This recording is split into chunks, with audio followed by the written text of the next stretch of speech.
opportunity to talk about a very important issue that is in Collins Amendment number 2, which I had intended to offer and withdraw because of jurisdictional concerns and await the consideration on the Senate floor. Before I do so, I want to commend Senator Cassidy and Senator Murphy, as well as the chairman and ranking member, for their work on this very important issue. One of the most poignant meetings that I've ever had was with a group of constituents who have young adult, severely mentally ill children. And when I looked around the room, I saw such exhaustion and despair in their eyes as they were trying to get the help that they needed for their loved ones. And my hope is that the bill that we're considering today and have reported today is an important first step for these families to know that we're listening to them and that we do want to improve our system to ensure that their adult children get the care that they need. One of my major concerns, however, is that patients with serious mental illness too often lack access to the care that they sorely need, particularly in a rural state like Maine. At times, our federal policies may exacerbate the access concerns.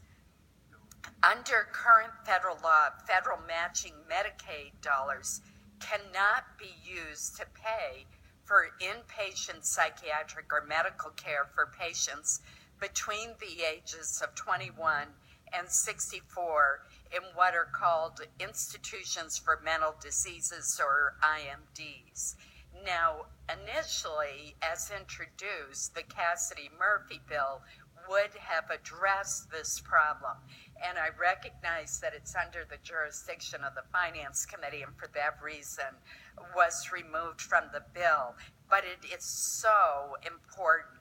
Recently, Congress passed legislation that I co-sponsored with Senators Cardin and Toomey, which extends and expands an important demonstration project to address the psychiatric bed shortage and to improve access to critical supports.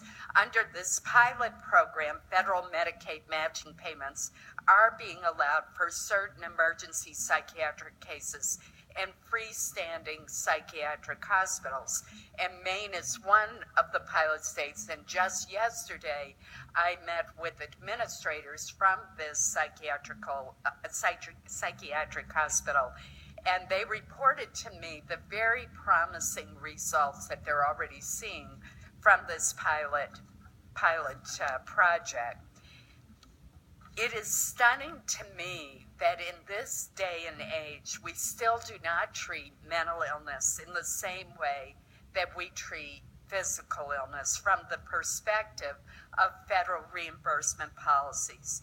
During one of the hearings that we held in preparation for this important markup, I asked Dr. Brian Hepburn of the National Association of State Mental Health Program Directors whether there was a clinical justification for this policy.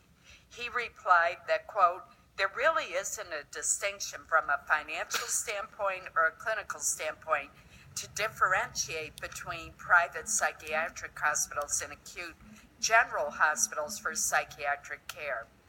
Again, I understand that our committee does not have jurisdiction over Medicaid, so I decided to only discuss and not offer my amendment today.